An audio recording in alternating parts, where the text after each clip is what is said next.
Yes, boss. Yes, po. 2024 yun, sir. Bago po. Check nyo na lang po muna. Pero update ko din po kayo, sir. If ever matuloy natin today.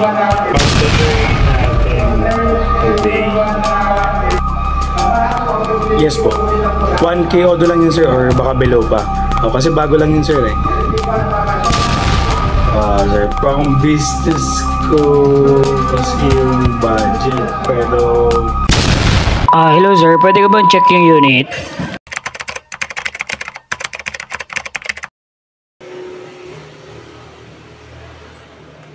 Bel, ka dito! Bakit? Ha? Basta!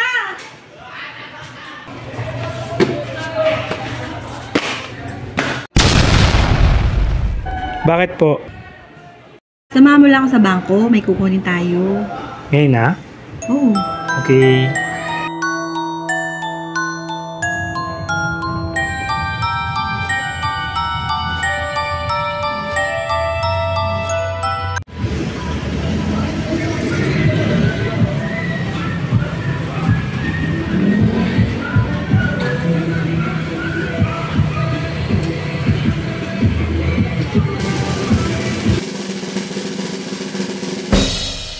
Mukhang hindi na natin kailangang ibenta si ATR 160, mga tol. Mukhang hindi na natin kailangang ibenta si ATR 160, mga tol. What? Mag-withdraw lang si madam sa hulog ng langit. Sobrang dami nag-inquire, may ka-PM pa ako, dapat kukunin ngayong araw.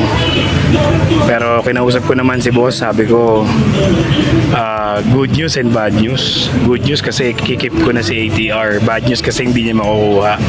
Pero sabi niya, naintindihan niya naman daw. So salamat mga bossing sa mga nakaalala at sa mga nag-remind at sa mga nagpahinayang sa akin. Yung mga to, yan. Maraming salamat. Mag-withdraw lang si madam para kunin ang ating pang business o dun sa ating start na motorcycle, oil, and parts businesses. At ang good news doon is keep pa din natin or ikikip pa din natin si ATR 160. Woo! Let's go!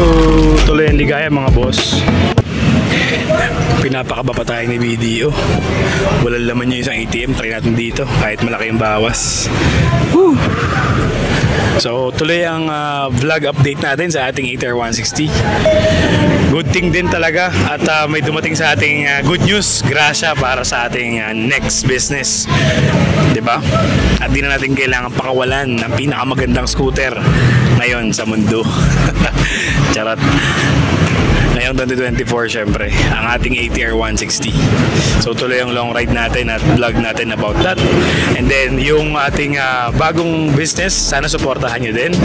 Gagawa tayo ng mga vlog parts update, change oil and everything, cleaning, maintenance ng ATR 160 gamit yung mga product natin. Alright?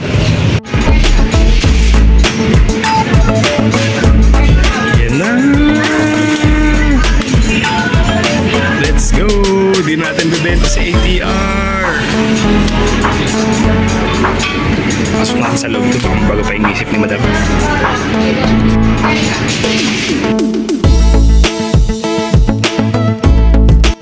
What is up mga chong? Ayan po, narinig nyo naman ang good news at nakita nyo ang good news natin.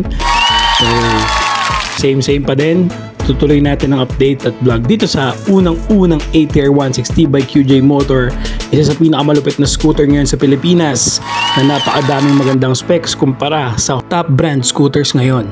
At iba pang scooter dyan. Alam nyo naman kung bakit. Sa specs pa lang, panalong-panalo na to. Even though maraming nambabash sa motor na to dahil gawa daw ito sa China. Pero imagine mo yun, yung China pa ang nakagawa ng scooter na mas malupit pa sa mga leading brands na scooter ngayon sa Philippines. Diba? So kaya lang natin sila mambash kasi titled naman sila sa mga opinion nila.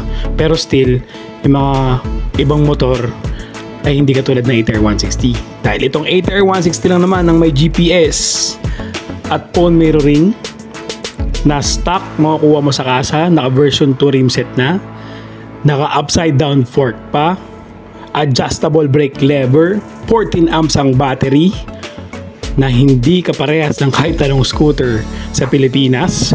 May hybrid assist, may handbrake, at naka-projector headlight pa. Diba?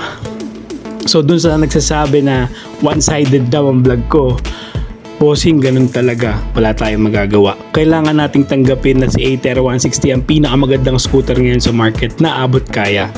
At the price of 159,900.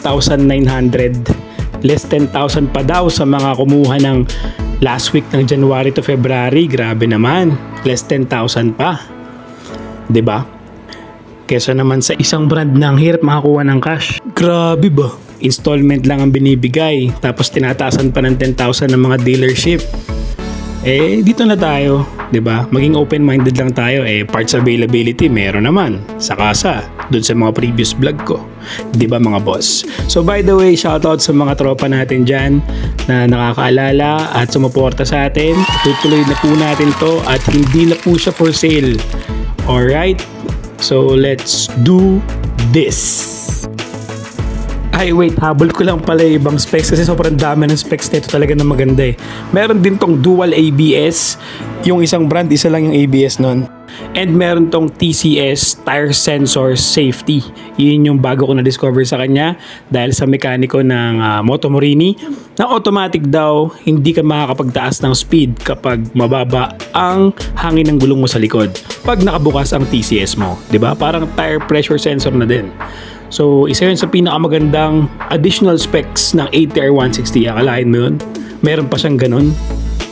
Okay, parts availability naman para sa mga umiiyak sa comment. So, parts availability, yung preno neto meron sa Bristol, preno sa harap at likod. Pang gilid, meron din stock, yung pang PCX 160 na Honda, applicable sa kanya, tsaka pang ADB 150, applicable sa kanya. Palain mo yun, pasok sa kanya yung pang gilid ng ADB at PCX 160. Tapos ball race meron din stock sa kasa. Throttle cable may stock sa kasa. Air filter may stock din sa kasa. So kompleto sila almost. Yung fairings lang ata ang wala pa dahil alam naman natin pag nabasag ang fairings mo matagal talaga dumating yan. Yung drive belt din meron din sa kasa nun. Wheel bearing meron din sa kasa. So ano ba yung wala sa kasa? So almost complete naman ang parts ng Aether 160 sa kasa. And kung wala, may mga kapares naman siya ng mga aftermarket. Tulad ng mga accessories, yung mga crash cage at saka nung mga box bracket. Ayoko nun kasi mas bibigat ako dahil gusto ko magaan yung motor dahil mabigat na ako.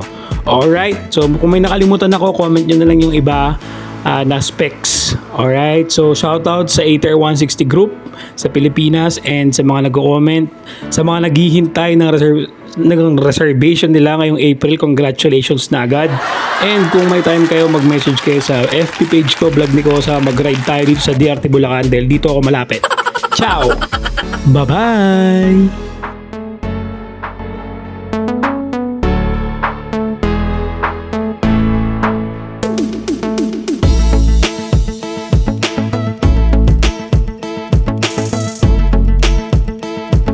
Yun mga boss, so don't forget to subscribe, like, share, and comment, and ring mo na din yung notification bell para updated ka sa akin mga new vlogs. Goodbye!